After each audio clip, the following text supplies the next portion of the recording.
be a little bit confusing. Go through these things, and it only helps a little bit, or it leads to other things, so that's good. So I feel better. Thanks for asking. I'm ready. Let's see if I was late, because I had something. Good evening, everyone. Welcome to the March 1st, 2023 meeting of the City of Asheville's Planning and Zoning Commission. Planning and Zoning Commission will hear public comment on items which are listed on the agenda. We also do still take email comments through the avlpzc@publicinput.com or voicemail comments as well. We will begin tonight's meeting with roll call. Mr. Palmquist? Chair Archibald. Present. Vice Chair Levi. Present. Commissioner Hoke. Present. Commissioner Bubanek. Present. Commissioner Fairclough. Present. Commissioner Barton. Present. And Commissioner Simmons. Present. We have a quorum. Thank you. First thing on tonight's agenda would be the approval of the minutes from our previous February 1st meeting. Any comments, questions about those? Anyone want to make a motion to approve?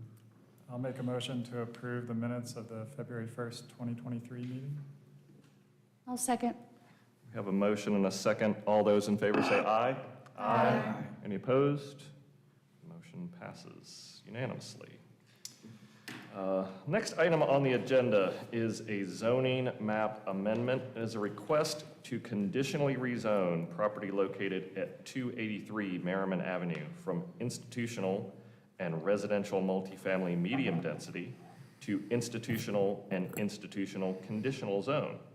Property is identified as PIN 9649359489 in the Buncombe County Tax Record. Property owner is Brookstone Baptist Church, and the contact is John Spake. Planner coordinating review is Will Palmquist. Thank you, Chair. As mentioned, this is a conditional zoning petition for the property at 283 Merriman Avenue, the former or existing site of the Brookstone Baptist Church. As you can see here on the aerial imagery, the property consists of a church building with adjacent 1- and 3-story building additions to the south, a large parking lot to the north and the east, and a small single-family residential type building on the southeast corner of the site at Annandale Avenue. The existing zoning is a combination of institutional and residential multifamily zoning RM8, and the proposed rezoning would keep the existing institutional zoning on the front portion of the property, but conditionally rezone the rear portion to institutional conditional zone. The future land use, as shown in the Living Asheville comprehensive plan, is a combination of traditional corridor and traditional neighborhood, and that geography kind of lines up really well with the existing zoning today. No change in that designation is recommended by staff. So essentially, the site plan associated with this conditional zoning is relatively minimal. The purpose is to allow the portion of the site currently zoned RM8 to be used as parking to serve the rehabilitated buildings on site, which will be used for office and other uses allowed in the institutional zoning district. The RM8 zoning district does not allow for parking as a use, so this would kind of codify that parking to be used for non-religious uses on the site. Essentially, the condition associated with the rezoning would be that the property can only be used for parking and then limited use at that existing one-story residential building located at the southern portion of that RM8 zoned portion of land. There are no construction plans associated with the conditional zoning. The new uses on the site would presumably be done as a by right development once this new zoning is in place.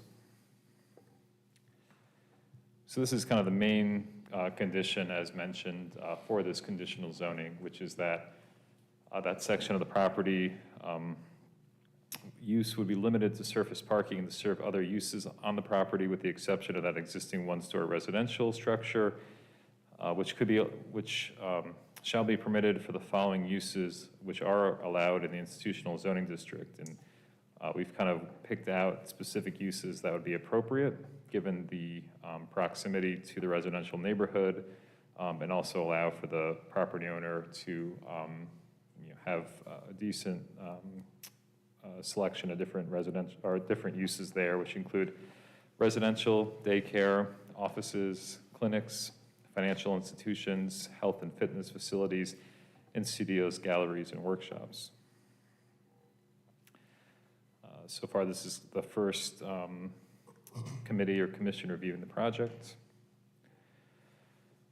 Regarding the project's consistency with the Living Asheville's comprehensive plan, the rezoning is compatible and consistent with the traditional corridor future land use designation, which is described as a roadway with a large variety of land uses, including commercial, office, and residential uses at a variety of scales. Commercial and mixed-use areas along a traditional corridor are typically flanked by residential neighborhoods on one or both sides of the street.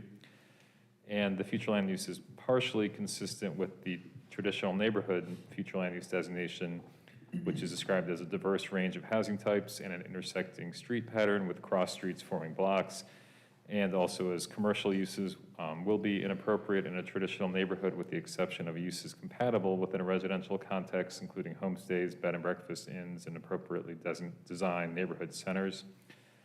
So staff felt that the limited number of uses on that one-story residential building to be rezoned, which is in the traditional neighborhood, would be appropriate given the current context of the site, but that amending the future land use map might lead to more problems down the road. So keeping it as traditional neighborhood kind of sets the direction that, in the future, uses should be oriented towards a residential neighborhood type use with some exceptions. So instead of a wholesale change, we suggest keeping the future land use in place so that 15 or 20 years down the road, a proposal comes up that would be inappropriate.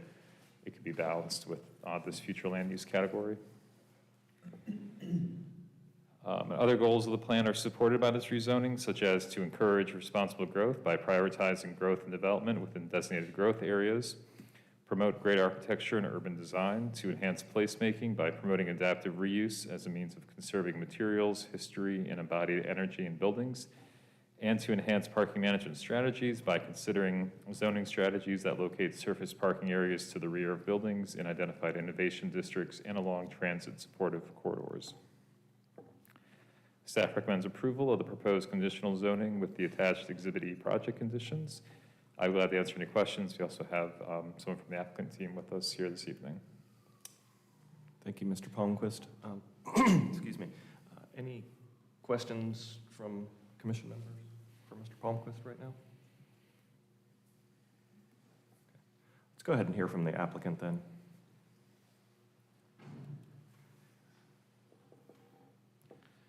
The site plan up or? Yeah, that's fine. Okay, you're welcome. My name is Brian Moffett. I'm an architect with Arca Design, representing the applicant. I think Will stated it pretty well. We don't know the exact uses to be used in the repurposed church building. Probably be somewhat similar to what we did with the historic Biltmore School, where we repurposed that building for office use. And we're just looking at this back piece as a CZ to allow the parking that was allowed when it was a church in the RM8 to be continued to be used as parking for the future use. So any questions you have, I'll try to answer.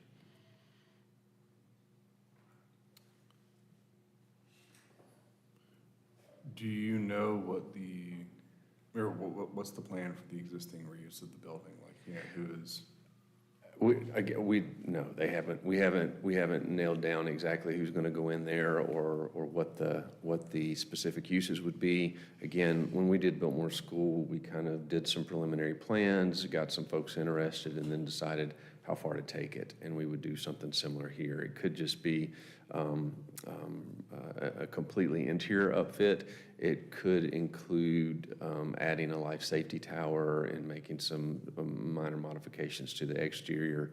I think that's probably about as far as it would go. Anything like that, I think it would be considered, if I remember the areas of the building, that would be a level 2 project. It would go through the normal review process for that size building. Thank you. Mhm.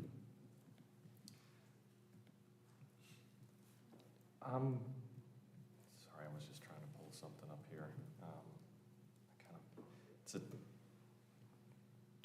It's a mainly 1-story, if not 2-story. Correct. So Part of it, I'm yeah. closing my eyes 'cause I'm trying to remember now. So Wasn't able to pull it up. there's the little 3-story piece. It's actually That's 3 it, yes. stories that sits right on the corner. And then there's a little. Closest to Claxton. There's an odd little 1-story ramp thing in between that and the sanctuary. There's the sanctuary piece.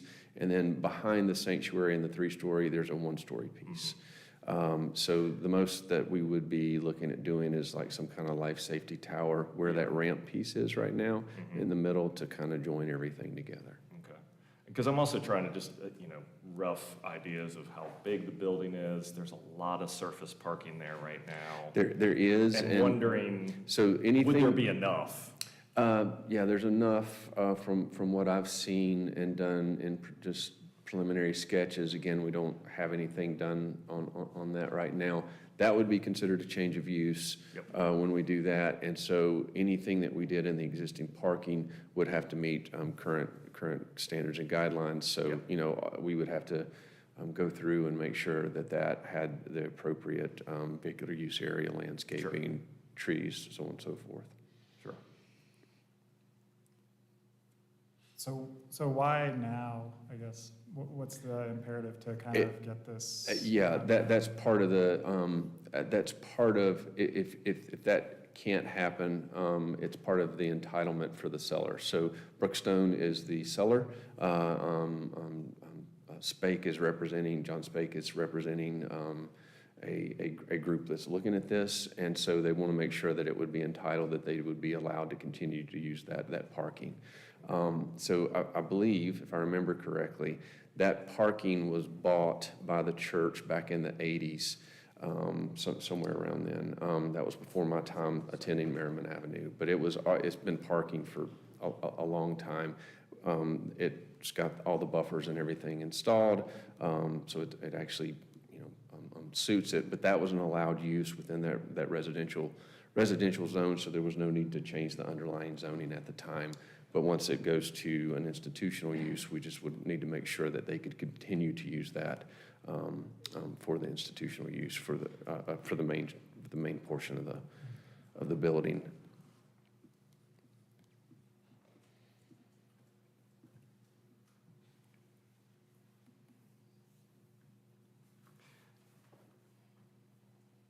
Obviously, I'm not going to hold you to any answer.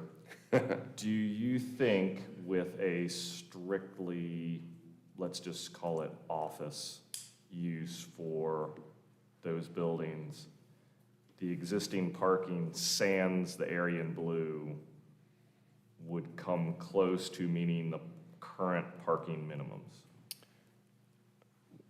No, I don't. Once we go in and no, and when I've done the preliminary stuff, there's actually a fair amount of area in the existing building. Okay.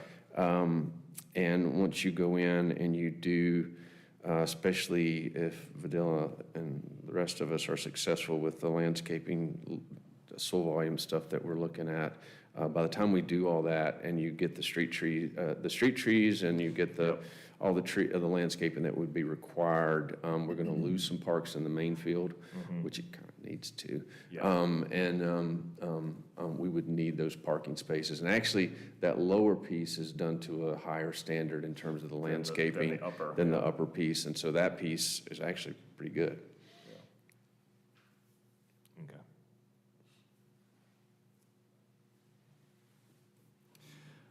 right, thank you, Mr. Moffett. Yes, thank you.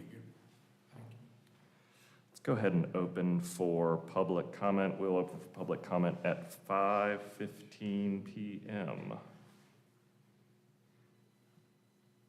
Anyone care to make public comment? Yes, please, just come up and state your name for the record. Thank you. Ben Mansell. I was trying to figure out what's going on here because you're not getting told. And and I guess a little history. Brookstone Church has done a big damage to the neighborhood. Years and years ago, I have no idea how many houses are missing on Merriman and Annandale, but you can still see their sidewalks and stairs going up to them. But then, in the 80s, they went on a big conquest and bought 17 neighboring properties. Tore all the houses down but one they used for meetings until they didn't take care of it and it molded and they let it sit for 20 years to rot. That was a big loss of historic houses, affordable housing, the neighborhood. I mean, the architect thinks, oh, we got this great mature buffering, but what we're looking at is a wall with graffiti that never gets cleaned, a fence on top of it. Yes, the trees are mature now, but what's lost is 20 arts and crafts houses matching the other side of the street. The zoning is absolutely appropriate. It's even the topography. It's like Merriman, commercial, gets up to the crest of the hill, comes down, RM8 on the back, quiet neighborhood. That's absolutely correct. The mistake was Brookstone coming and destroying the neighborhood, and they're a church, and they're allowed to do that. Now I think here's your chance to correct this mistake. Let's not repeat it. And also, I'm a realtor, and I think, okay, that RM8 land, there's like $1 million of lots there for a $50,000 parking lot. What is it, I don't understand it. So I counted the parking spaces that they have without the blue area. It's 150 spaces. 15 more on the street, 165 spaces. You take the building, 29,000 square feet, get rid of bathrooms, hallways, divide that by 165 cars, assuming one car, one person, it's 130 square feet. So they don't need the blue lot, but I think they do, for whatever they're not telling us. Even the architect doesn't know who he's working for.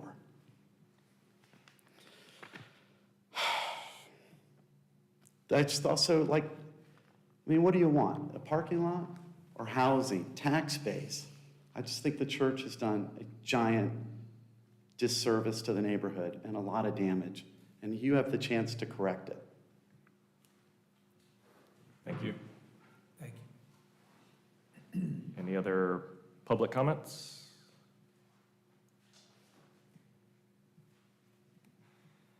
Going once?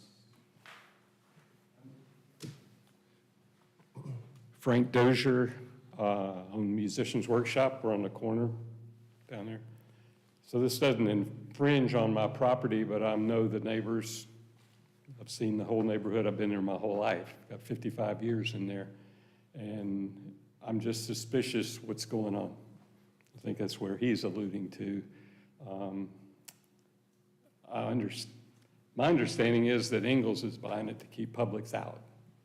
Maybe that's scuttlebutt, but that comes from some very good sources. So what it's going to go in here after all this goes together and is approved and it's unified, then we come back and say, oh, somebody new is now designing something new to go here. And it will be acceptable because the property's already been rezoned. And I'm just very suspicious what is the work going on here. And I'm concerned about the residences. I walk my dogs from work up around behind there, all the way around, loop around the whole block, and it could be a nice residential area. But that parking lot hasn't been anybody's friend, and I don't see why. It just doesn't make sense. The main thing is I don't think it's all up above board. That's the thing. if it was all spread out, here's what we're really going to do. But I've seen this happen before in the city in the last 10 years, and it just needs to be, it should be brought to light. That's all I know. Thank you. Thank you. Hello, everyone. My name is Craig Justice. I'm here on behalf of the seller and the buyer. Do you want to make a public comment, or? Well, you tell me, does it matter? I don't mind waiting because it doesn't look like there's anybody else. You didn't close public comment. No, I didn't. I just wanted to make sure if you're here representing the seller, that if it, Yeah, I can. okay. No, you said you're representing the seller, correct? Yes. And the owner. It's still public comment. I mean, he could have spoken for the applicant, but. Well, and that's what I'm wondering, is if he's representing the seller and the owner. I understand that, but I'm also, if he's representing who owns the property, that is kind of the applicant, correct? I'm not sure if it matters, as long as we get it into the public. Okay, I just legally wanted to make sure. Yes, please, Mr. Justice, come up. I just want to represent someone that you perceive to be good. Everyone's good, I just, All right. So I do think it's important to remind everybody about the map here that shows the current existing zoning of these properties. If that could be put up, or? Flip the arrow to the left on that left side. Okay. Flip the arrow to the left. Look at that. Okay. Yeah, there you go. Look, a lot of people have concern about change, and when they get a notice, they get concerned. I get it. Obviously, you've got zoning out there that has been in place for a while, with the institutional to the south immediately. That goes obviously further off of Merriman. But the reality of the split parcel that we're dealing with is that it's one parcel. It is one PIN number. And the majority of it is currently zoned institutional, which does allow you to have other things besides residential. And quite frankly, as this one parcel, if this change is not allowed, and knowing that the church is going to readapt, that building's going to readapt to the things allowed as of right in institutional, you're going to have the property with inconsistent uses, one piece that will have inconsistent uses. And in fact, you're going to paint the back piece into a corner so that it could only be used for parking for itself. I'm not even sure how it would be parking anymore, because it would no longer be serving the front piece that's being readapted. And so it would be forced to have a house. At the end of the day, I understand the gentleman saying, it's in the 1980s, things happened and we didn't like how it happened. This is a parking lot that's been in place for 30, 40 years. We're asking for it to be a parking lot. The magic about, well, what's it going to be used for are in the conditions. So if you pull up the conditions, is that this way? So those are the conditions. So even though the rest of the property is zoned institutional, which will allow a list of things, this piece of property that's being rezoned, that we're asking to be rezoned, is limited into how it can be used. And even when you look at the future land use plan, when it talks about traditional neighborhoods, it acknowledges that there can be limited commercial in those neighborhoods if they are akin to neighborhood centers. And so what staff had done in working with the applicant was to limit the uses so that you had things that folks in the neighborhood might walk to and enjoy, and it's a very limited use. So that's exactly what can be happening on this piece of property in terms of parking for those things, not for everything, but just for those things. And as Brian had mentioned, more than likely, we're talking about predominantly an office use. So, thank you very much. thank you.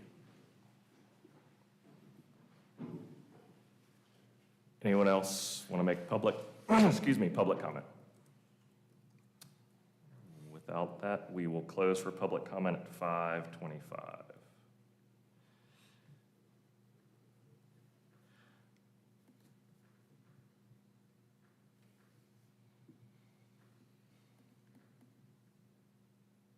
The question that I posed, because this has come up before with parcels, split zone, single parcels, I've seen a lot of these in 5.5 years now of trying to get them back to the same zoning. Completely agree with 95% of them probably.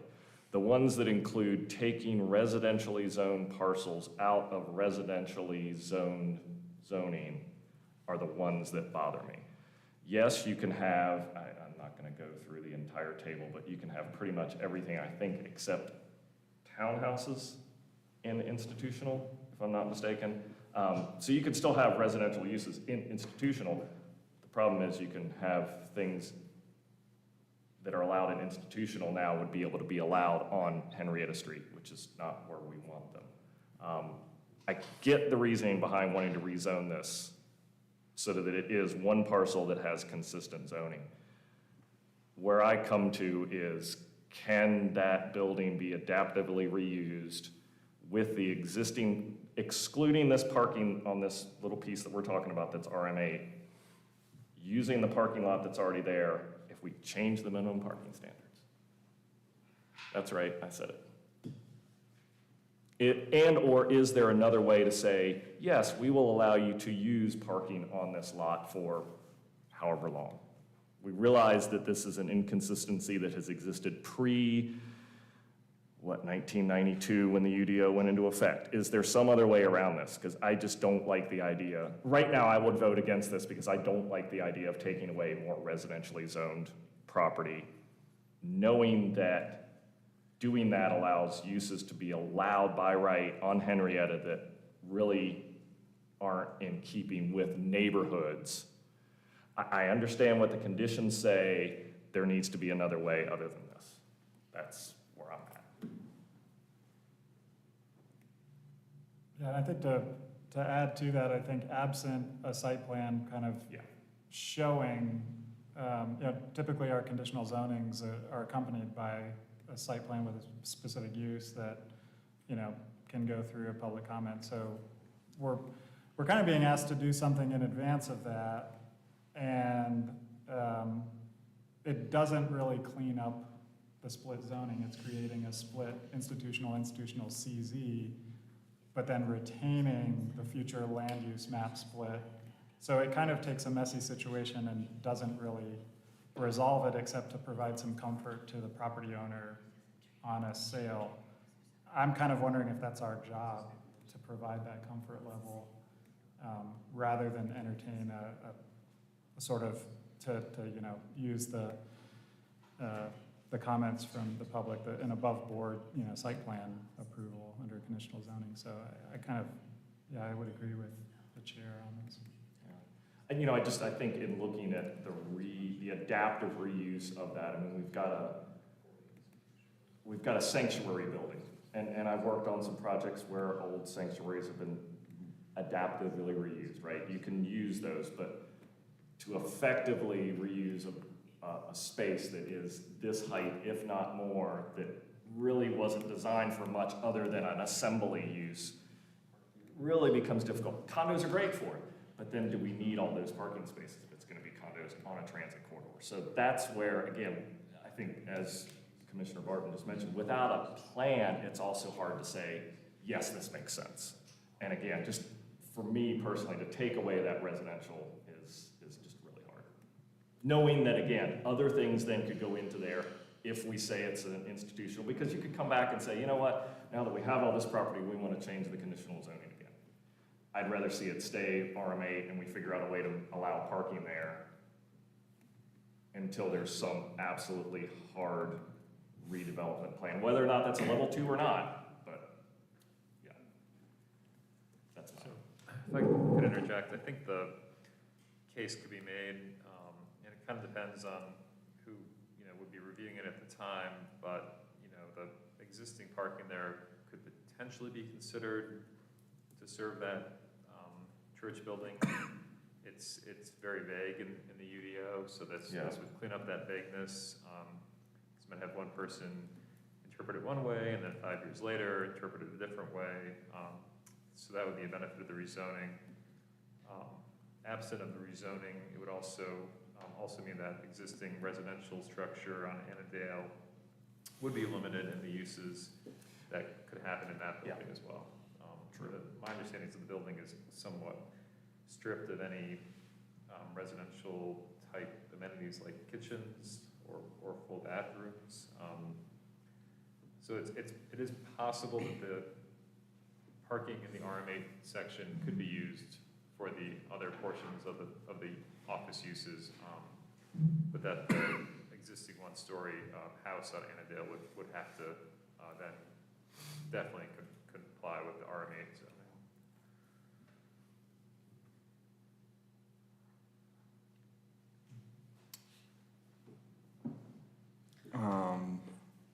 Thank you everyone for your comments, and I appreciate it. And I do believe that the applicant isn't doing this out of malice. I mean, I'm sure they're doing it, to benefit the community. I am nervous though about it being rezoned to institutional zoning district, which, I mean, we're limiting it to a zoning district, residential daycare, offices, clinics, financial institutions, blah, blah, blah. I mean, you're pretty much saying it's not gonna be a parking deck. I mean, that's a pretty broad rezoning. And I'm just nervous to, which I believe you're doing it out of goodness. I don't think there's any malice in there. I just feel like that's a very broad rezoning for something that we don't have a forward plan to do. May I respond? Am I allowed to respond? Yeah, certainly, yeah, if you want to come up and respond to anything, that's fine. Yeah, 'cause Yeah. I'm either really confused, I don't understand the conditions. I believe the application and that the condition is that the parking has to stay parking. The parking lot cannot be used for anything other than parking in this CZ. It's only the little bitty building that could be used for residential daycare, office, clinic, financial, health and fitness, studio, gallery, workshop. That's but there's no other use proposed for the existing parking area other than parking and only to serve the existing institutional use. Okay, I misunderstood, I'm sorry. Is that do I understand the condition correctly? That's our understanding. Correct, yes, and that's the way I understand it as well. Okay, Yes. thank you. Yeah.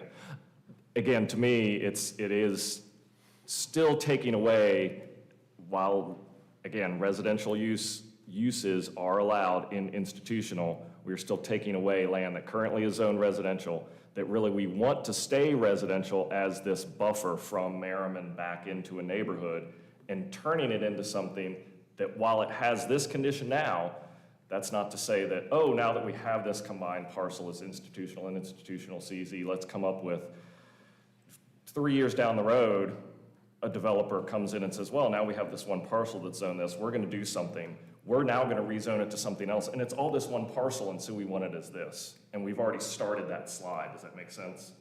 We've already taken it away from the resident. It's never gonna go back to residential once we do this, is where I'm going. Can I respond to that? Certainly. But now you're the developer owner, which is what I was trying to get at. Well, I'm with Brian, so whatever Brian was. Exactly. Conditional zoning is inherently suited for areas that are in transition, so that you can limit it, like in this case, this is surface parking only, and it's limited to the things listed on there. So you see exactly what it's limited for. So when you say we're concerned. The one house is limited to those. Do what? I'm sorry. The one current residential typology structure is limited to those uses. The parking lot has to remain a parking lot, according to that conditional zone. So if your concern is what the structure, one small structure can be utilized for, then I would respectfully ask that you parse that out. Because we're talking about two different uses here. We're talking about a surface park. We're talking about basically what's existing there as a parking lot, and then this structure. So if your concern is about the structure, we would ask that you parse that out as the concern. But at the end of the day, when I showed that graphic about institution has been a predominant land use in that particular area for quite some time. So this is not a situation where there's some new use out there that hasn't existed or been zoned that way. It's been there for quite some time. So the concern that we have is if you're saying, well, we don't want to change residential to anything else, then you're relegating a lot of properties around here that are on the fringe to exactly what it is, and there's no change that can happen. And that would sort of defeat the whole purpose of conditional zoning, to ask in these buffer areas, these transition areas, for a little bit of a difference. Because at the end of the day, all we're asking is, right now, it's used for church parking. That's allowed in institution. We would like for it to be those list of things up there. But again, if your concern, Mr. Chairman, is that structure and how it gets readapted, because you want to see it as a house, then make that known to the city council. But if you say the surface parking has to be readapted and we have to build new houses on there, it has to be that kind of parking, then I think that's a different story. Thank you. So, correct me, Chair, the church is being defunct. I mean, the church is being turned into office space. That is what it sounds like. It sounds like the church Is is there any no member longer using that building. Is there any member here from the church who wants to speak? I haven't seen Church it. is gone. Church has been gone for a year and a half. Yeah, I was gonna say, I think the pandemic yeah, put, that's what I thought. put them under, at least at that location. I have a question. So it says like the conditional zoning will be valid for 2 years from the date of approval from city council. So if they're not able to obtain building permits within the 24-month period, do they need to come back here? Yes. And, okay, and then, like, will they be able to ask for a different conditional zoning permit? Like, let's say, Starts the process again. let's say that they do want to, that Ingles story is true and they do want to put Ingles there, do they need to come back and they would have to ask for a new zoning? So this could basically be, this could be like a falsity, and then like we approve it, and then like 2 years, they come back. And I'm trying to get to the bottom of what's going on here. If they don't build it and it expires, Okay. then it would have to be reverted back to the original zoning, and they'd have to come back with an application for another, another proposal. Or the alternative is they do move forward enough to lock in this CZ, and then as Chair Archibald was saying, if at some point they want to come along and ask for a different CZ, Right. then it goes through a different process. And, and then at that time, that board can weigh if another rezoning is something that would work for the neighborhood. Yeah. I could think to address, part of your comment there.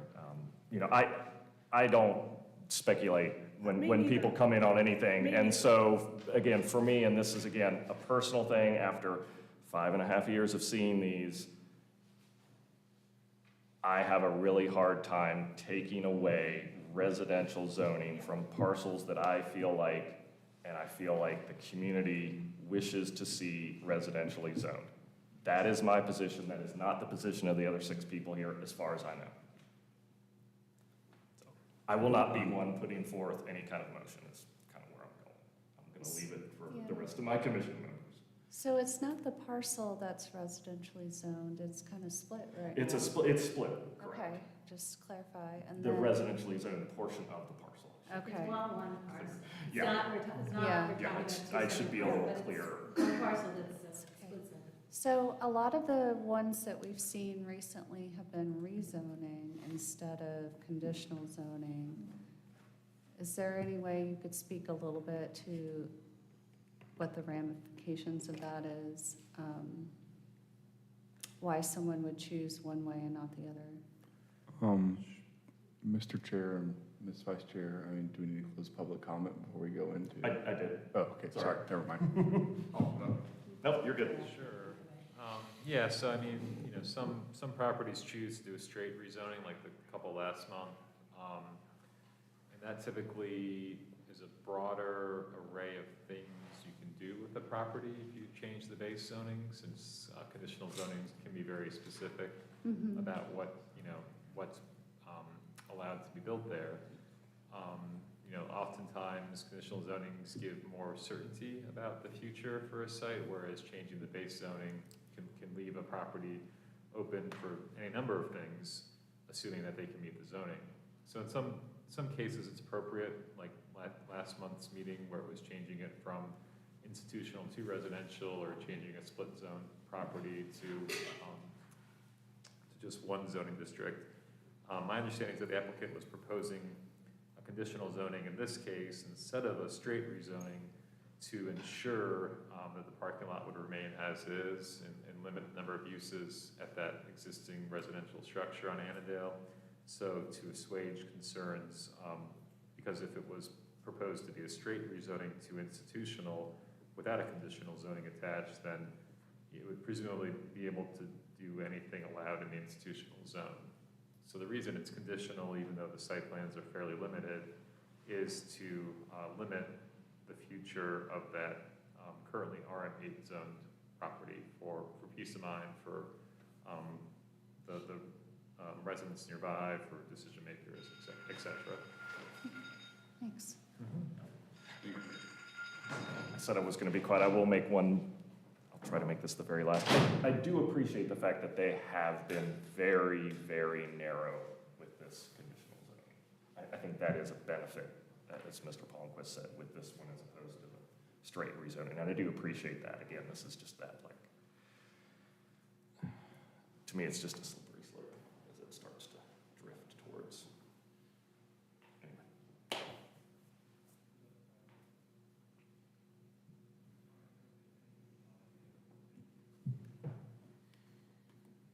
I am happy to hear a motion from anyone else or continued discussion.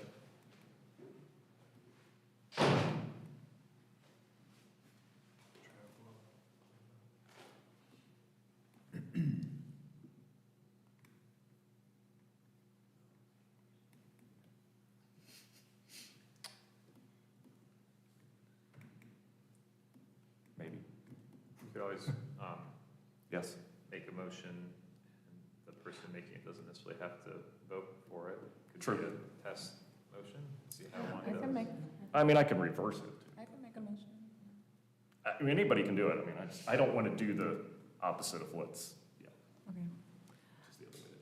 I move to approve the conditional zoning request for the property located at 283 Merriman Avenue from institutional and residential multifamily medium density to institutional and institutional conditional zone, and find that the request is reasonable, is in the public interest, is consistent with the city's comprehensive plan, and meets the development needs of the community, and that the request, 1, provides infill development and targeted growth areas, 2, promotes adaptive reuse as a means of conserving materials, history, and embroidered energy in buildings, and 3, locates surface parking areas to the rear of buildings in identified innovation districts and along transit supportive corridors. Do I have a second? I'll second. We have a motion and a second. I'm going to ask everyone to also raise your hand when you vote. So all those in favor, say aye and raise your hand. Aye. All those opposed? Nay. Okay. The motion fails 6-1.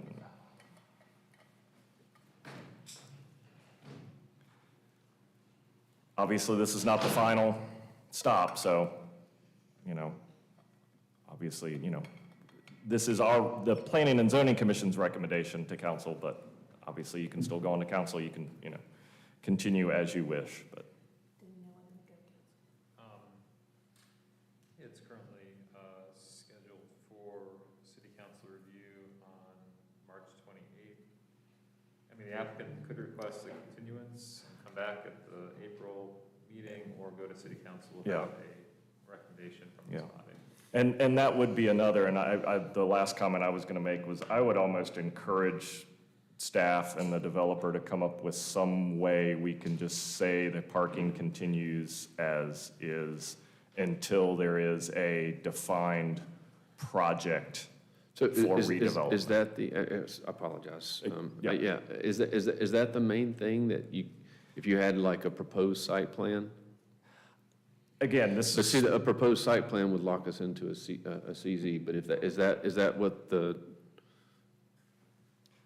Speaking personally, yes, that would help a lot with this. I mean, again, we're talking about for me, it's several things. I think any kind of adaptive reuse to this, I think there's a way for us as a CZ to say, there's plenty of parking already existing there. We're on a transit corridor. There's a lot of neighborhood use, a lot of residential uses around it that could support I came up with- various different kinds of adaptive reuses in that, which wouldn't require parking. I think there's a way to completely redevelop this site and make actually parking less than what there is now, and including keeping that RM8 and having it be housing. So again, this is a personal thing. I think Well, it's having for some sale. idea of a way forward would certainly be better than just saying, okay, this works to keep the parking. Because that's, to me, all this is doing, is keeping the existing parking there, which it's already there. Can we just continue to keep overlooking it? Is that hurting anything? In my opinion is, and thank you for your application and thank you for your comments and everything. Mhm. But if the church is defunct and we don't know what's gonna be, I'm not sure why we're at rezoning stuff if it's not being used or if we don't know what's gonna be used for. it's an adaptive reuse for office, okay? Okay. But, yeah, I agree with Commissioner Joe Archibald. I'd just like to see what the new site plan or the new game plan is. But again, thank you for coming here. All right, so that would be the additional information that this commission would need to see before they could consider it in a positive manner. Personally, I think you need a plan, and you need to know what's going in there, so you can tell me why you need that many parking spots why do you need 10 parking spots for a daycare? Why do you need 10 parking spots for health and fitness center? And It's like one my for fellow 350, but okay. like my fellow commissioner said, the church is defunct. Why are you gonna put a health center in this spot of the church? Why are you gonna put a daycare center in this spot of the church? Like, we need to know exactly where you're going there, because we represent what's going on in Asheville.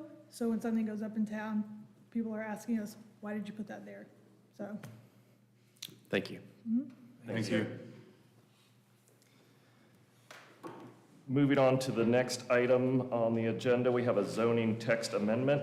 It is a request to consider a proposed zoning text amendment to Chapter 7 of the Unified Development Ordinance to revise neighborhood meeting requirements for Level 2 projects, major subdivisions, and conditional zonings. Planner coordinating review is Chris Collins. Welcome, Mr. Collins. It's been a while since I think we've seen you here. Yeah, probably 2020. So, yeah, A little a little bit. bit's happened since then.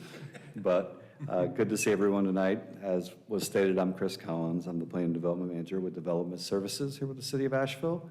And I'm going to take you through some proposed zoning text amendments to the UDO that are designed to strengthen and clarify our requirements for pre-application community meetings that are held by developers seeking approval of a Level 2 major subdivision, Level 3, or conditional zoning project. So right now, we have some very general code language that simply says, notify everyone within 200 feet, give those people 10 days' notice, and hold a meeting before those applications that I referenced before. So we're looking to replace that very general code language with some specific requirements and parameters for these meetings. And city staff have been working for quite a while now, since probably going on a year, on trying to land on some recommendations with members of the Coalition of Asheville Neighborhoods, the Development Customer Advisory Group, and some with the County Legacy Neighborhoods Coalition, to try and reach out to cover most of our bases there. Development Customer Advisory Group is a group of people who are frequently customers of our permitting and approval process, architects, landowners, developers, lawyers, a good counterbalance for working with the residents to try and come up with a good, happy median and effective recommendation. Okay, so what I'm going to do here is I'm going to take you through elements of the current requirements for these meetings, and then show you how we are proposing to change that. So the first of those is a notification radius. So when a developer looks to seeks to apply for one of those mentioned projects, level 2, level 3, conditional zoning, or major subdivision, their first step is to hold this community meeting, and their first step there is to find out who are all my property owners within 200 feet. Those people have to be notified of this meeting. This text amendment that we're proposing tonight would increase that radius to 400 feet. So in these examples, 200 feet on this is just a random parcel picked up for example, would be 43 parcels notified. Moving to 400 feet would take that to 77 parcels notified. We had many conversations with the neighbors we worked with, who some would like to see that go to 600 feet or 700 feet, but we also counterbalance that with some other folks we work with as well, and tried to come to a happy median and an effective process. Third bullet you'll see on that slide, central business district zone properties are proposed to remain at a 200-foot radius. I will have a whole slide to tell you about why that is in just a few moments. Current regulations right now, you'll see on the far left of this little timeline, notification to neighbors. The time between the notification to the neighbors and the neighborhood meeting happening is 10 days. The rest of that timeline doesn't matter so much tonight. We're not proposing to change it. We would move that to a 14-day notification period. So the date, that letter would need to be mailed at least 14 days before the meeting. For some other requirements right now, like I said, it's very general in the ordinance right now, so a lot of the bullets you're going to see saying what our current regulations right now are going to say no specific requirements, but just for comparison's sake. Location and time of the meeting. Right now the code says location and time designed to allow interested neighbors to attend. That's a pretty subjective thing for staff to enforce, and you'll see we haven't really solved that one, but it is there. Registration of the meeting, letting the city know it's happening. There are no requirements. Format for signage and mailed notice. There are no specific requirements for those items right now. Reporting of the meeting, city staff, our staff right now, we get anything from a handwritten 2-sentence summary to beautiful detailed minutes, just depending on who's doing it. And format and best practices of the meeting. We've had meetings held that have been brilliant presentations showing exactly what they want to do. We've had meetings held with our neighbors that have not even had a site plan or any indication of what's happening on the property. So you can see where those extremes lie. Proposed regulations. Okay, as I said, location and time of the meeting, we're not proposing an ordinance change to try and address. We'll speak about our best practices guide in a few minutes. Registration of the meeting with the city. These amendments would require registering that meeting with the city.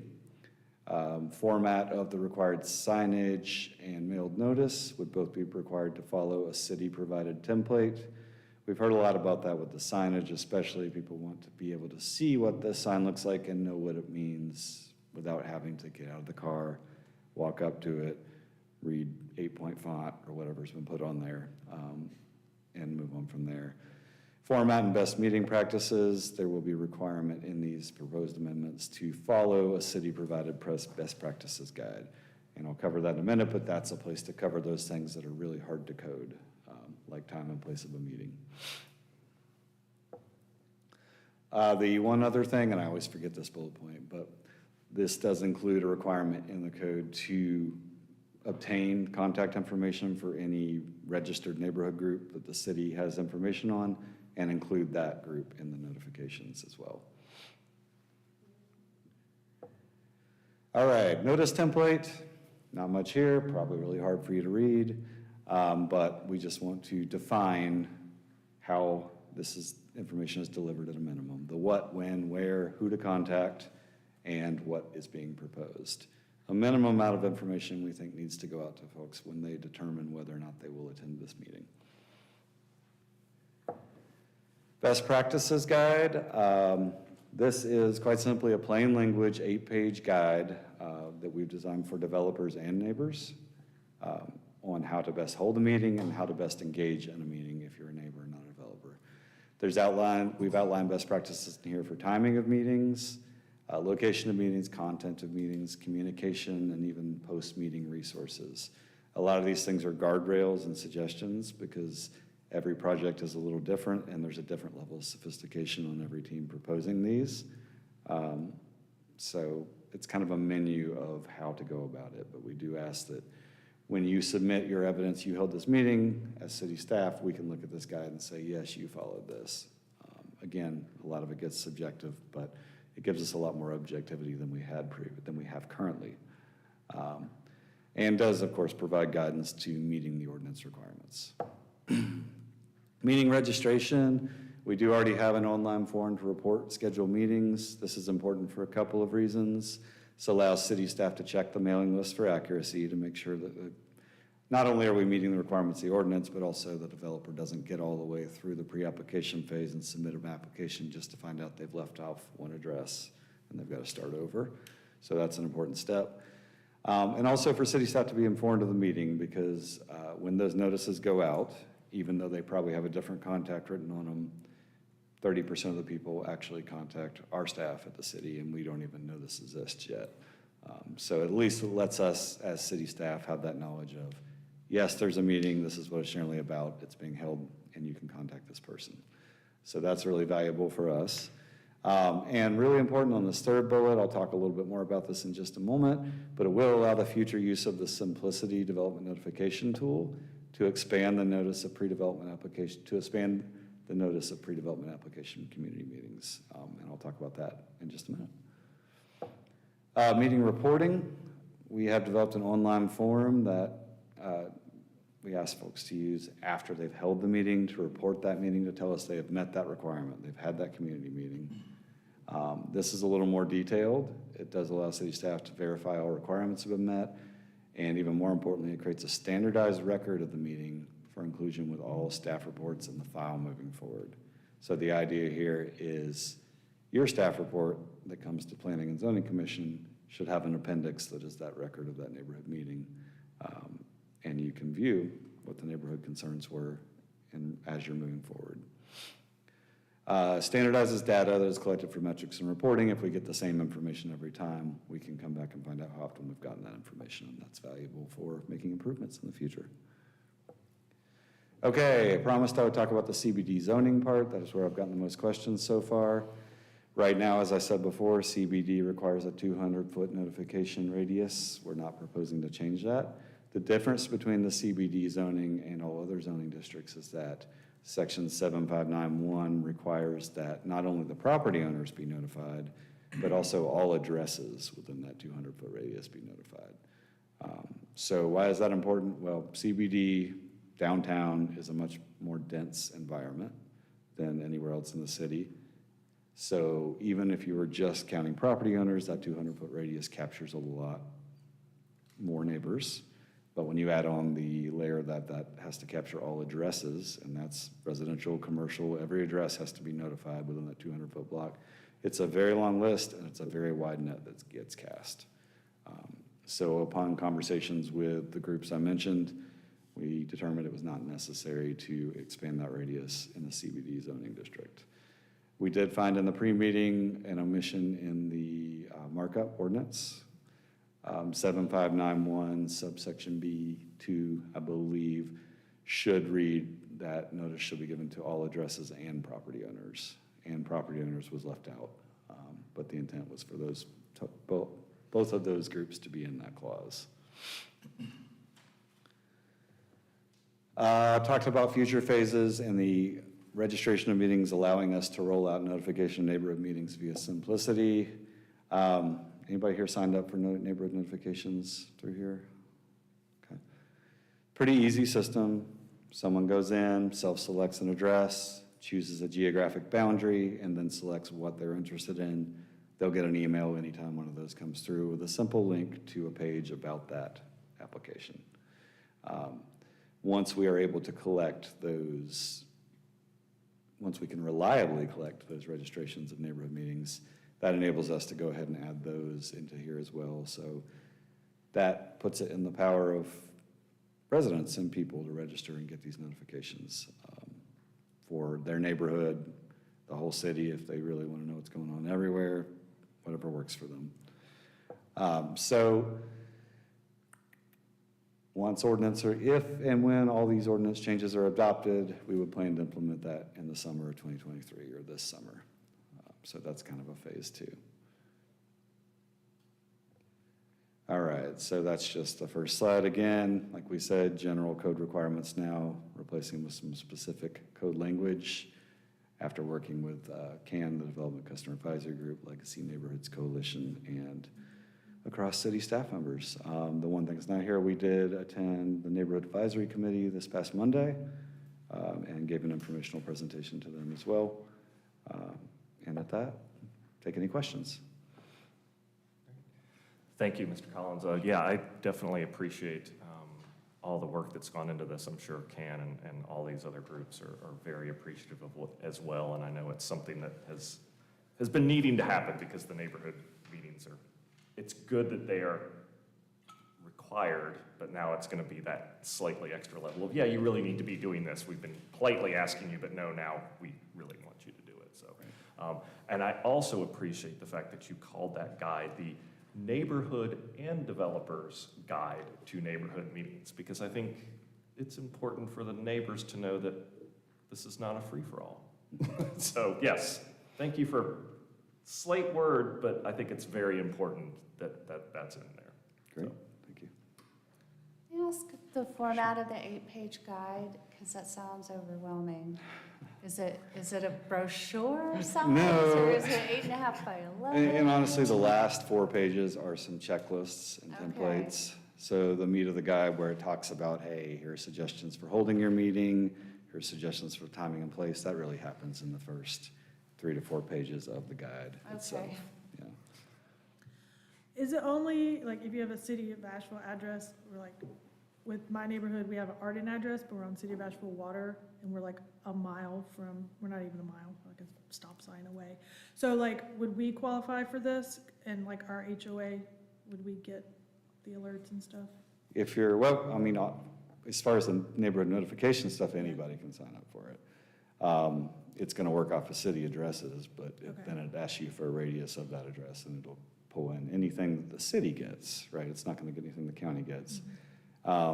But the requirement for the meeting will be for any development property located in the city limits. So whether your address is Arden or Asheville, if you're in the city limits, that would apply as well. And then with the 400 feet, like you said, it's like 77 properties or whatever. When you went out to 600, what was the difference? Oh, gosh. It was a lot. It was basically like the entire corridor between, we used an example of 130 Charlotte Street when we were working with the folks who wanted the 600, and it basically was the entire space between Charlotte Street and like Merriman Avenue, you know? So, yeah, it was a big difference. Yeah. Thank you. Sure. Thank you, Mr. Collins, for your work on this and bringing this to us. I think that I'm a huge proponent of public input and community engagement. I do have some questions and concerns about process. So could you just take us through kind of how a UDO change makes its way into the UDO? And I know there's various paths to get there, but in talking to some people in the development community prior to this meeting, I got a sense that they really weren't aware of this. And it's kind of ironic given that the rule is to provide greater notification about projects, but then a UDO change that, could impact developments in the future kind of seemed to follow a different path. So maybe could you talk a little bit about the process? Yeah, sure.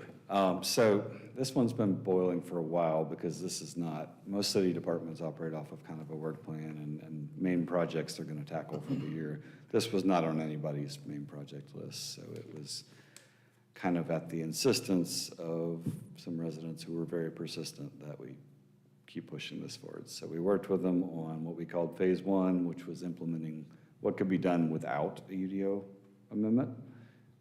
And all these things you saw right now, we've already deployed all these things except the phase 2 stuff. And we're right now just saying, hey, please do this, right? please register your meeting, please follow this guide, all that stuff. But if anybody challenges us on that, we're like, well, we can't, you're right, we can't make you do that. So we tried, honestly, our best as staff to wait until a time when we had a lot of vacant positions filled and a little less going on to push the amendment through. So my point there is the timing's been really long, right? So we went to the Development Customer Advisory Group, which is our closest thing to a sounding board of the development community, which the development community is a really big place and full of home builders, real estate agents. Like, we don't really have a way to canvass that group very effectively. So we usually try and use that DCAG, which is just a group of appointed individuals. So it has been, I don't recall the date, but it has probably been 2 years since we brought this to DCAG, just because we've been waiting for staff resources to say, all right, let's go on this UDO amendment now. So that's kind of how that's gone so far. Started with a neighborhood advisory committee on this run to hit the official city body that kind of represents neighborhoods and residents in those neighborhoods, and Planning and Zoning Commission tonight. So it's kind of getting daylight now.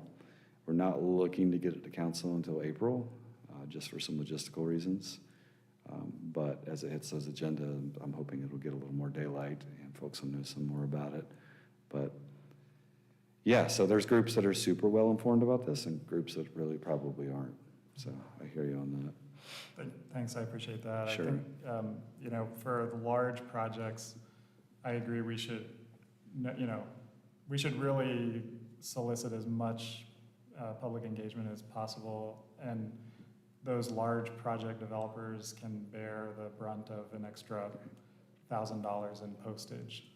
I think what I have some hesitation about is we're currently engaging a consultant to study missing middle housing and barriers to infill development, and you know, so are we creating a slightly more protracted process with slightly greater cost while engaging a consultant to kind of look into those things within the UDO? So in my opinion, it seems like it would make sense to kind of study this with that consultant and potentially come back with a larger revision to the neighborhood meeting process that could parse out projects. I get that this is sort of an easier thing to sort of fix an informal system, but that's just sort of where my hesitations lie right now. Sure, and if I could try and address that for you. Missing middle by nature, and I've been involved in the committees looking to evaluate those proposals and select the firm that council awarded last night, is going to study projects that are primarily going to be level 1 projects. Well, they could get a little over, but most of that missing middle and level 1 projects, y'all don't see them, but they are under 20 units, right? So a lot of the missing middle by definition is going to be those smaller projects which do not require neighborhood meetings at all. That was something that neighbors requested us to include, but we did not include in at this time for those small projects that require neighborhood meetings. So hopefully that addresses the concern somewhat. Surely there's small projects missing middle sometimes that need to modify something, or the zoning's not appropriate and they're going to end up through that larger CZ process. But if it's a by right development of 20 units or less, then it wouldn't be subject to this. Thank you. Sure. Yeah, just to piggyback on that, it seems like the only thing that maybe some of that missing middle might fall into, and I mean, again, even this is major subdivision, so I think it probably is going to be under the threshold of this, and then I think it is true that anything that would be bigger is going to have to, it's probably going to go from level 1 almost to a CZ, because they're going to have to be combining or doing something that then is already, they may be still trying to do missing middle, but with everything else they're doing, it makes it such a bigger project that it falls into one of these other ones, unfortunately. Yeah, we don't really see level 2 residential projects too often, because that would be 21 to 49 units, and that's not really a sweet spot for developers, it turns out. It must not be, because we just don't really see them. But Well, yeah. that's hopefully what the missing middle. Yeah, exactly. If we can make that easier, Maybe. we would. Yeah. But yeah. I mean, I definitely hear you, Commissioner Barton, on not wanting to make that aspect harder. When I looked at this, I didn't see that it would, but I guess at the worst, they'll tell us, well, you guys just passed that. You guys passed it, 'cause I won't be here, but they'll tell you all to change it. So, any other questions from Mr. Collins?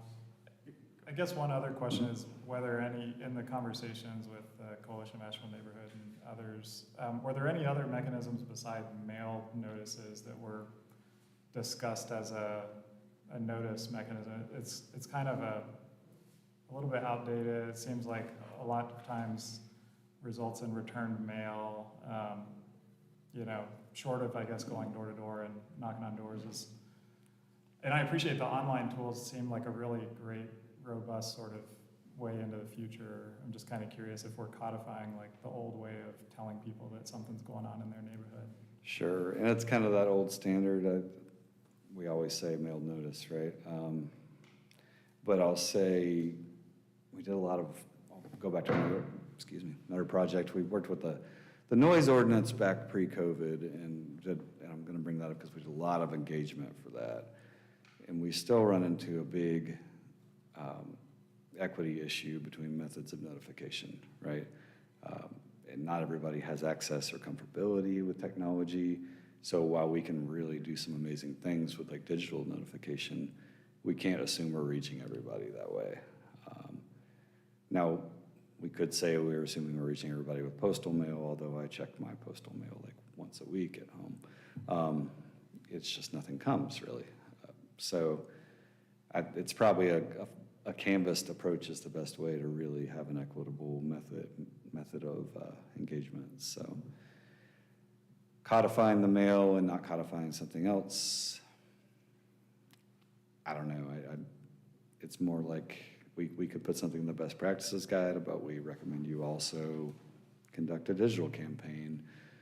But then email addresses are harder to find unless we already have a database as well. So we bounced a lot of the stuff off ourselves as staff and just ended up back at the old-fashioned first-class mail. So I hear you definitely. We were not unable to really find something that felt like a better idea to us, but it definitely is it's a real question. Yeah. It seems like the letting or having the requirement to notify the neighborhood groups would, because usually the neighborhood groups, they're the ones that have all the emails, right? Yeah. And so they're communicating with each other. So you let the neighborhood group know, and then it's gonna hopefully get those people you're missing.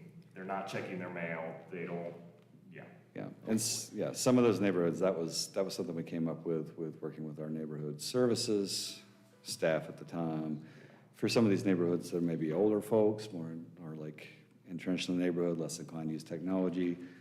If we can get that information to their neighborhood group, it's gonna get out there in addition to mailed notice and all that. So that gives us another kind of piece of the quilt or canvas there, so. Yeah, I mean, I'm pretty involved, and I still like to get a little postcard in the mail to remind me, because when I see that, I'm like, oh yeah, I forgot I got an email 17 times and I deleted it. And when all the pipes burst and everything at Christmas, the best way everybody in our neighborhood knew was from our little Facebook group. Right. And, you know, we had people who were still like, tell me what's going on because I don't want to get the ABL texts 5 times a day. So, you know, I think any way you can get people, whatever way you can get them, whether it's text, email, even if you get them 17 ways, get them engaged. Yeah, thank you, Mr. Collins. I really appreciate all this, and sorry to be part of the Dead Horse Beating Commission. But, you know, I feel like for 400 feet, I'm glad we're expanding it, but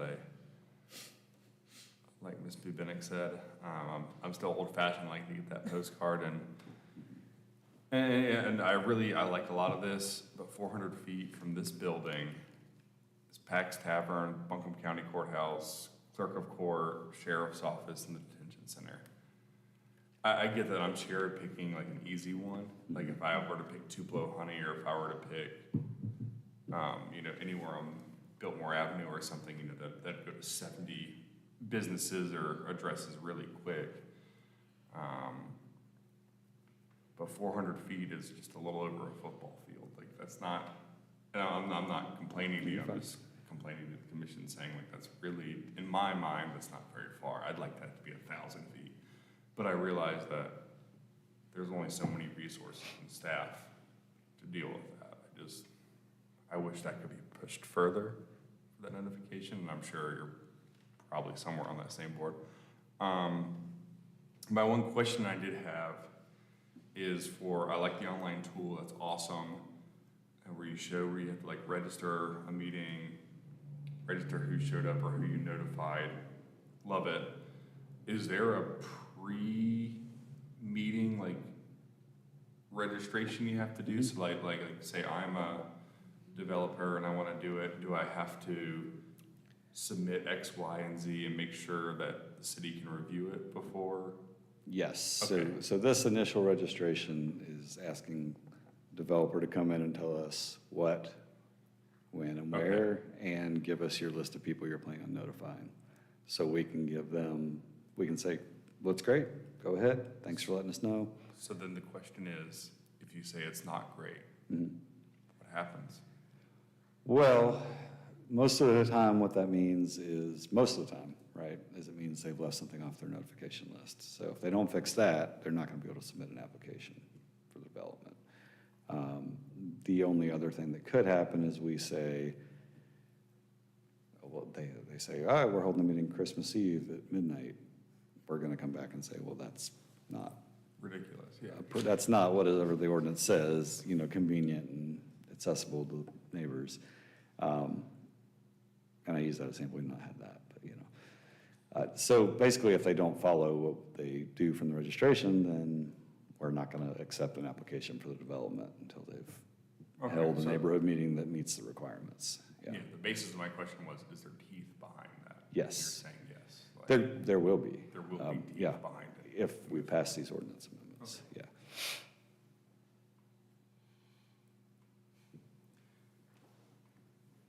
Any other questions from the commission for Mr. Collins before we open for public comment?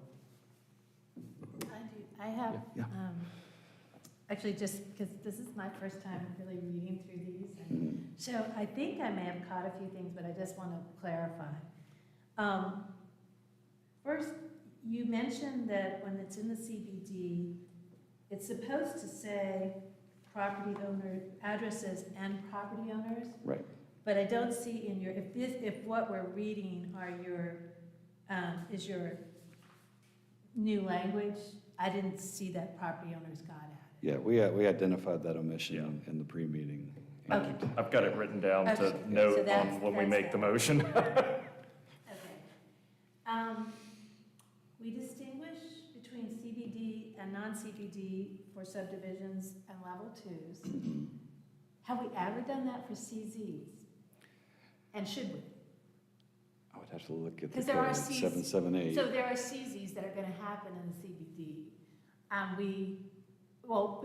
it wouldn't have come up before because we didn't have a different notice radius. Mhm. But we do, on all CZs, I guess, say, just send to property owners.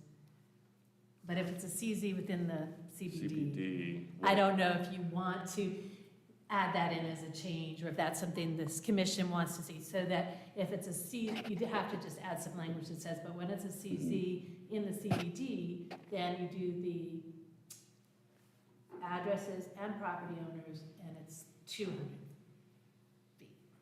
Because that's coming out of 778 right now. Okay, yep, Yeah. So, yeah, that's one distinction. sure. Okay.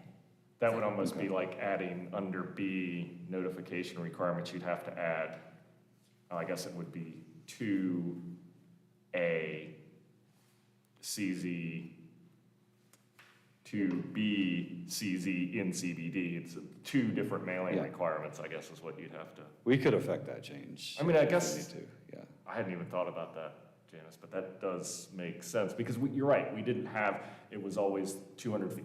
And now we're saying outside of the CBD, we're changing that. Yep.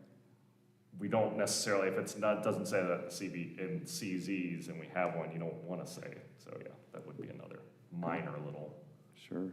So that's something. I don't see any changes to the city's notification requirements, which I think is 718 or 720? Where Can't we, remember. Yeah. what? I can't remember which What- one, yeah.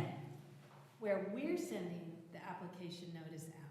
Oh, sure, yeah. And right we got now, it, it's always 200 feet. yeah. Mhm. I didn't know if the conversation came up with the neighborhood groups that says, well, if you're gonna change it for these developer groups, and you've got the list already, we change our notification section? Surprisingly, it did not come up. Okay. I was so- just wondering, should they be, I think they should, I think it's a great idea. they'd be inconsistent. I'm wondering if they missed that. It Do you might think have, do you yeah. think they thought that this would be the same? Yeah. We were really focused on the what they just call the neighborhood meetings, pre-development. Well, So I'm I'm not wondering, sure. do you think they were thinking, oh, this is gonna be for all city stuff, not just, I don't know. Yeah, I don't know, yeah. It's probably because I do this stuff a lot, that I'm like, oh, wait a minute, this Yeah. is, but it's inconsistent, and then it was sort of like, well, city, you're making more requirements for the development community, and again, I don't know where we get our mailing list, but do we get them from, well, now if we're requiring it, we can maybe use that, we'd still have to post it, Sure. but anyway, it's just a question, and I don't know if it's something you want this commission's interested in proposing, but if you're gonna, when you make a UDO change, you just wanna kind of get it all at once, so you're not coming back in 3 months and saying, oh yeah, we forgot that one, let's do this, so. I'm fine with making the developers do more work, but the inconsistency might, Well, I to me, got one on each side of it. The inconsistency And does we could make write sense, that though. pretty quickly. Yeah, so, it'd you be know. pretty quick, yeah. and I think, not to belabor the point, but I think that speaks to process, if this goes through several different layers, that's when things like that get added. So, I'm in favor of codifying and formalizing neighborhood meeting notifications. I just think that it's not, we've identified a couple of things. I certainly agree about the city notice standards being, the same. We hear all the time from our partners that, we're asking civil engineers to be, mailing list generators, and it's not really what they do, but they do it because it's a city expectation. So just as much as we can streamline and clarify the standards and have the city participating by reviewing and certifying, yep, these are the right addresses, I'm in favor of. I wonder if we've gotten it completely right. One of you all have a comment? And I have one other question, but this is not, it's not really about what might be missing, but how the online report of the meeting, so they're gonna give us an online report, this is what happened at the meeting. How do we monitor it? What if they say, we had 300 people attend? I don't know, is Yeah. there a way to say sign-in sheet, or Yep. or nobody attended? I mean, the only way you hear about that is when somebody says, I never heard about this meeting, and that has happened. But I just didn't know if part of that process of how do we verify what they say at the meeting, what happened at the meeting? Right, so we have several fields of information that are required when they fill that form out, including what you're mentioning. We do ask for a sign-in sheet, which is getting a little harder because some people hold these remotely, but they can collect that. We ask for an attendance roster, essentially. Okay. And we do have a field for recording of the meeting that we ask them to upload, as well as several other pieces of information. I can't remember them all right now, but we do have, that's the reason we're using an online form, to get those results so we can direct what we get from the developers. So they have to record it? Yes, per the form right now, yep. Recording in person or just if it's virtual? Either. Oh, okay. But we say video, audio, we don't care. Yeah, okay. Because then we can listen to it. Yeah. I mean, we have having people take meeting minutes Right. sometimes, but Yeah. never mind. But just hitting if you- record on but a if you can phone, verify it's pretty it was easy, taped. yeah. Well, but that's what I was wondering, if it's a virtual meeting, obviously that's easy to record, but if Right. you're saying they have to do it for an in-person meeting as well, because I know we've gotten ones We do.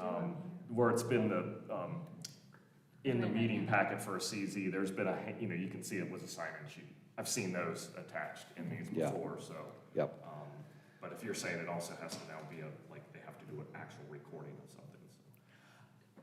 I was just gonna make the comment, do we want to, and I'll obviously to you, Mr. Collins and Miss Ashley and staff, do you wanna punt this another month just to tie up those couple loose ends? I mean, it sounds like you're not in a rush, and maybe this is, since I know we have someone from Citizen Time sitting over there, to your point, Commissioner Barton, about it's now out in the public, or it will be as of tomorrow morning, Friday morning.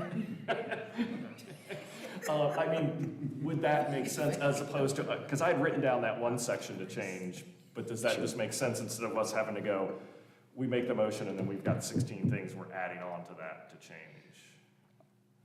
It's on my copy. From my perspective, just because we need to go into a whole other section and change it, if we want to look at that city Yeah. notification radius, I would be more comfortable with staff putting that in front of you again instead of just rolling with it, but.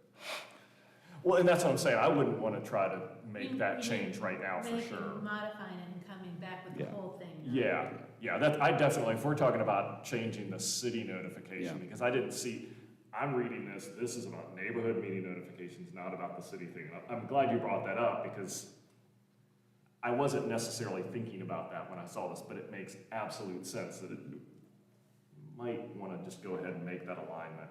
The other couple things, I was like, okay, we can fudge those, but if we're talking about changing a whole other section, yeah, it needs to get. Yeah, maybe it's stages, so tonight is for the neighborhood meeting, and then we can look at Okay. city notification. And, Yeah. wouldn't necessarily mean we'd have to, I think the thing we want to avoid is changing sections we've already changed recently. But if it's in a separate section, then I feel like it can be done either separately or all at once, so. Well, and I guess to just be the process guy, I think what we're doing is we're setting up a process that then we're asking the city to accept if that's going to be considered for city notifications. If it can be considered together, then we're talking about, well, this is a city project, this is a developer-initiated project. What's the system that works across them, or should we keep them separate? And it sort of feels like we haven't figured that out. So if we pass this tonight, then most likely it's going to be the city, asking the city to adopt the standards that have already passed, just to not create confusion or inconsistency. So there won't be really an opportunity to evaluate alternatives within, the city standards. It would be like, these are the standards that were adopted, so now let's apply them to this other section. Does that make sense? It seems like that would be. I mean, I don't think we'd actually have to apply the same standards. Maybe for city notification, we think maybe 300 feet is better, because, we do have a lot of boards and commissions, we do a lot of mailings. That is, asking the applicant to expand their radius a little bit and meet certain criteria might be appropriate, and it's, I think the city would have to consider even the fiscal impact of expanding the criteria when every month you have a few boards and commissions and city council, and it could add up. So I just don't know what that is, obviously. So I don't think it necessarily has to mirror it identically. I think you can definitely recommend that it gets looked into and be more in line with. It just sounds like we haven't really thought through that very far, so it's hard to say what that would look like. Yeah, and that's I why, was only talking about notifications that are in the UDO. And Right. I can't think of other kinds of approvals besides level 1s, 2s, CZs that fall under that. Maybe I'm missing something, but I thought it was sort of, it usually reads, and then the city's process, when somebody applies, then we'll follow the notice procedures of section 720 or 718, I forget. And those say for legislative procedures, which is conditional zonings or level 1 and 2. that's the It's 200. 200 feet. Actually, for quasi-judicial, we've scaled it back to what the statutes allow, which is more limited. But that's just because in quasi-judicial, the only people that are really supposed to be making points, it's not general comment, it's sort of evidence of why it meets standards and doesn't. So that's all I was thinking. And I guess I was thinking it made sense to do it all at once, because as Commissioner Barton saying, I think a couple were saying, it's kind of inconsistent.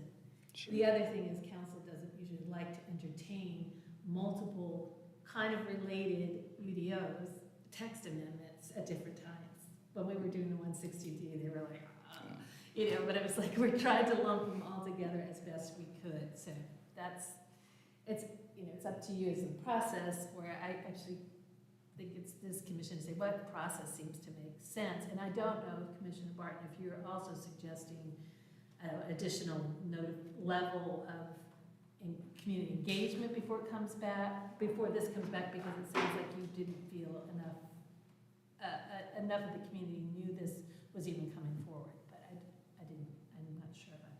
Yeah, and I think, even just delaying a month would provide that opportunity for, people to provide input. So I'd be in favor of that, if there's no kind of urgency to proceed, and we could, delay it a month with the idea that it comes back as is, and the city notification might come back later, or, whatever that the city staff decides. But it does seem like that would provide an opportunity for greater engagement, But that's just my perspective. I'm going to let you all think about that for a couple of seconds, because I'm going to go ahead and open for public comment. Let's get that out of the way before I forget it. Okay. One to forget it. We will open for public comment at 6:32. Anyone wish to speak for public comment? Once, twice. Once, twice, sold. We will close for public comment. I'm going to call it 6:33.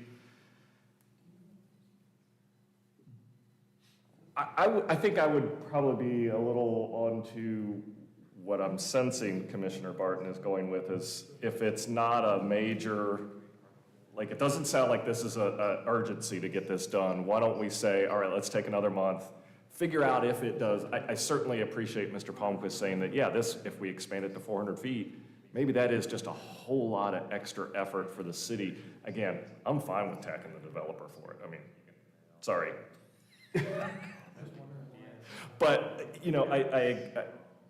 I think that is not for us to decide whether or not. I think it would be good to hear from the city what the ramifications of that would be. It does seem like it would be, yeah, you're right, Ms. Ashley, it is just the quasi-judicial things, which would be us, HRC, Board of Adjustment, but mostly it's going to be us. It's going to be our meeting, so the notification. We're not touching quasi-judicial, because these kinds of things are. No, I'm talking about thinking about if we were to look at changing the city notifications, not this notification. Right. But if we're looking at changing what the city. It's not other, Yeah. I wasn't understanding what Mr. Palmquist was saying. There's so many different committees that are involved with. Yeah, we might we're have just to talking notice about for stuff all with that. development. We're not Yeah, talking I about think all notice of the is kinds of only things. required for, at least in the UDO, anyway, that's what that pertains I to. think it's for design review, or no, design review committee, planning and zoning commission, and city council here. Yeah. I think it's all. Yeah, I guess it would be now. We that- can, so we can take it. Yeah. Okay. Anyway. It might be part of a bigger conversation. It might take more than a month, really. Yeah. Well, yeah. But Well, if it does, you could come back and say, we started looking. I was at about to say, yeah, and if it does, then maybe at that point we do say, okay, this is good, and we are looking at the rest of it, and that's going to be the next month. And, yeah. I'll make a motion. Sure, I was about to, but go right Well, I ahead. think you have to request a continuance. Well, yeah, that's what I was going to do, is see about continuing it. What were you going to do? Yeah, okay. I The mean, staff would I might say- need help with this. Because, yeah. Actually, staff we just is asked. willing. Are you willing to continue? Yeah, absolutely. Yeah,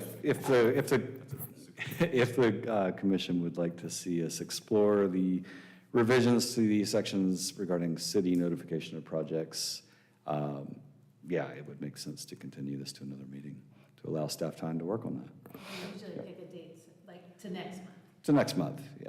if that's your request. Thank you. I make a motion to continue to the next Planning and Zoning Commission meeting, April 5th, 2023. I'll second that. All those in favor say aye. Aye. Any opposed? Motion passes. We will continue this until the date certain of, what did you say, April what? April 5th. April 5th. Sorry, trying to write and remember at the same time is not working. All right. Thank you very much, Mr. Collins. I appreciate it. I mean, it's all great. And I think, yeah. Thank you, bud. Yep. All right, that concludes the agenda for tonight's meeting of the Planning and Zoning Commission. We will have our next meeting, as just mentioned, on April 5th, 2023. Do I have a motion to adjourn? So moved. Motion and a second. All those in favor say aye. Aye. Meeting is adjourned. Thank you all very much. We'll have the retreat meantime, too. Ah, yes, sorry. We also will be having the annual Planning and Zoning Commission retreat on March 15th from 12 to 4 in the, is it the Eagle Market Street Community Center? The Mayor Terry